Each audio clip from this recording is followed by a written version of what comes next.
বিশ্বাসে মিলাই বস্তু তর্কে বহুদূর। বিশ্বাস করলে ভগবান তোমার ইচ্ছা একদিন না একদিন ঠিক পূরণ করবে, কিন্তু ইচ্ছাটা তোমার থাকতে হবে, পূরণ করার দায়িত্ব তো ভগবানের আছে। আমরা শুধু নিমিত্ত মাত্র, আমাদেরকে চালনা করার দায়িত্ব স্বয়ং ঈশ্বরের। তিনি কখন কোথায় কিভাবে নিয়ে যাবে আমাদেরকে শুধু তিনি জানেন। ছিল শ্রাবণ মাসের দ্বিতীয় সোমবার, আর আজ গেছিলাম ভূতনাথ মন্দিরে। এর আগে বহুবার আমি ভূতনাথ মন্দিরে গেছি, এমন নয় যে আজকে নতুন, কিন্তু কিছু কিছু দিন আমাদের কাছে এত স্পেশাল হয় যে সেই দিনগুলো যদি আমরা ভগবানের স্থানে যেতে পারি তাহলে মনে হয় মন থেকে অনেকটা শান্তি পাওয়া যায়।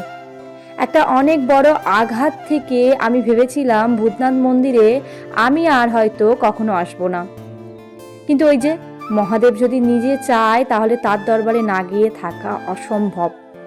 তেমনই আজকে একটা ঘটনা ঘটেছিল, আর এত ভালোভাবে এত সুন্দরভাবে এই প্রথমবার মহাদেবের পুজো দিতে পারলাম। সবাই বলো হর হর মহাদেব।